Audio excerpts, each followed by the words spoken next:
paz e a graça do Cristo vivo esteja sobre você e sobre sua família. Me chamo Gilberto e seja muito bem-vindo ao canal DNA Bíblico. Se essa é a primeira vez que você nos visita, curta, compartilhe, acima de tudo, se inscreva, faça parte da família DNA Bíblico.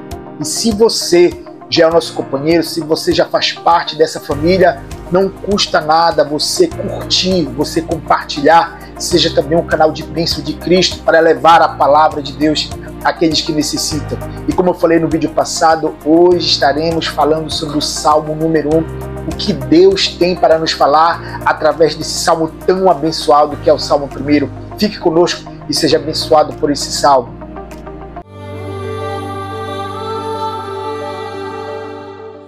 O Salmo número 1 começa dizendo assim: Bem-aventurado é aquele que não anda no conselho dos ímpios, não se detém no caminho dos pecadores e nem se assenta na roda dos escarnecedores. Pelo contrário, o seu prazer está na lei do Senhor, e na sua lei medita de dia e de noite. Ele é como uma árvore plantada junto a uma corrente de águas, que no devido tempo dá o seu fruto, e cuja folhagem não murcha, e tudo o que ele faz será bem-sucedido. Os ímpios não são assim, são, porém, como a palha que o vento dispersa. Por isso, os ímpios não prevalecerão no juízo, nem os pecadores na congregação dos justos. Pois o Senhor conhece o caminho dos justos, mas o caminho dos ímpios perecerá.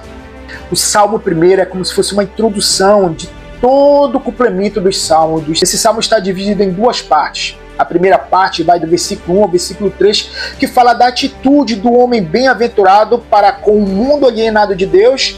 E a segunda parte, do versículo 4 ao versículo 6, do grande contraste, entre o justo e o ímpio, que vive uma vida alienada de desprezo à palavra de Deus e o destino de cada um.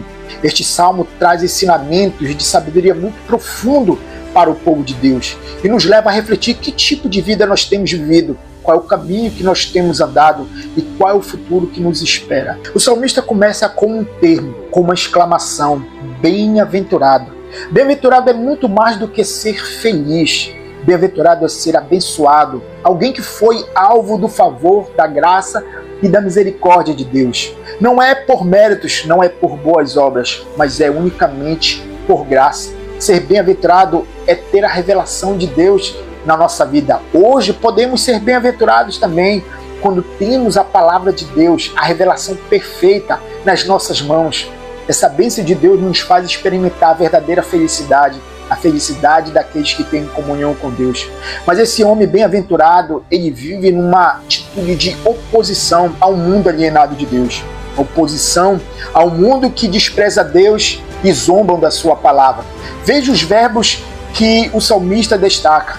Esse homem não anda no conselho, ele não se detém no caminho, ele não se assenta na roda dos escarnecedores. Ou seja, esses verbos traz ou nos mostram a derrocada de um mundo caído, alienado de Deus. Veja o que diz lá em Provérbios, capítulo 4, versículo 14 e versículo 15, que diz assim: Não entre na vereda dos ímpios, não siga pelo caminho dos maus.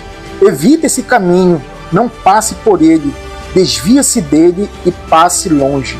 Esse homem representa todos aqueles que amam a Cristo e se dedicam a obedecer a sua palavra. A caminhada desse justo, ainda que venha a ser muitas vezes solitária, ainda que ele venha estar rodeado pela multidão de incrédulos, ele persevera no caminho do reto da justiça, no caminho da fé que o levará ao reino de Deus. Veja o que diz lá em Provérbios, capítulo 4, versículo 18, que diz assim: Mas a vereda dos justos é como a luz do alvorecer, que vai brilhando mais e mais até ser dia perfeito. Mas o que faz esse homem a se colocar indubitavelmente em oposição diante de um mundo caído, onde ele encontra força? A resposta está no versículo 2. Porém, o seu prazer está na lei do Senhor. O que faz a diferença na vida deste homem não é a força do seu braço, não é a sua inteligência, não é a sua riqueza, mas o seu prazer, a sua dedicação à palavra de Deus. Este homem segue de perto aquilo que diz lá em Deuteronômio, capítulo 8, versículo 3, que diz assim: Ele humilhou vocês, ele os deixou passar fome, ele os sustentou com o maná que vocês não conheciam, que nem os pais de vocês conheciam. para que vocês compreendessem que o ser humano não viverá só de pão, mas de tudo que procede da boca do Senhor. Nem só de pão viverá o homem, mas de toda a palavra que procede da boca de Deus. É isso que vai fazer a diferença quando nós fomos tentados e seduzidos para viver uma vida semelhante a ímpios, pecadores e escarnecedores. A fé alimentada é fortalecida pela meditação, pela prática, pela oração sobre a palavra do Senhor. Em que situação de prioridade está a palavra de Cristo na sua vida?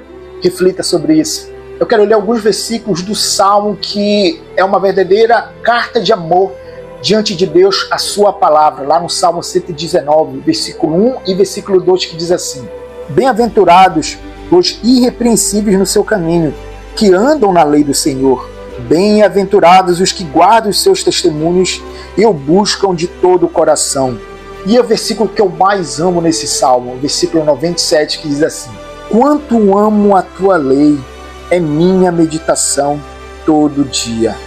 Ó, quanto amo a tua lei, é minha meditação o dia todo. Quantas vezes você tem meditado na palavra do Senhor? Será que a palavra do Senhor tem o mesmo grau de amor, de interesse e de deleite que tinha na vida desse salmista? O versículo 3 faz uma comparação. Esse homem justo é comparado como uma árvore plantada junto a águas correntes. O verbo plantar. Esse verbo plantar, ele não significa só plantar, mas também transplantar. Eu creio que esse transplantar, ele traz um significado muito forte. Por quê? Porque dá a ideia de que uma árvore cresceu num determinado terreno e foi arrancado e colocado em um outro local. E foi isso que Deus fez com Israel. Veja o que está escrito lá no capítulo 80, versículo 8 e versículo 11, que diz assim: Trouxeste uma videira do Egito, expulsaste as nações e a plantaste. Ela estendeu a sua ramagem até o mar e os seus rebentos até o rio. Foi isso que Deus fez com Israel. Israel cresceu na terra do Egito, mas Deus, com o braço forte, tirou o povo de Israel daquele lugar e plantou numa terra que mana leite e mel, numa terra chamada Canaã. E Deus também fez isso com a sua igreja. Veja o que diz lá em Colossenses, no capítulo 1, versículo 13. Ele nos libertou do poder das trevas e nos transportou para o reino do seu Filho amado. É isso que Deus fez com todos aqueles que um dia aceitaram a Cristo como Senhor e Salvador. Deus arrancou eles do império das trevas, do jugo de Satanás e nos transportou, o levou, o ficou, edificou suas vidas na presença daquele que é a fonte das águas vivas, de Cristo.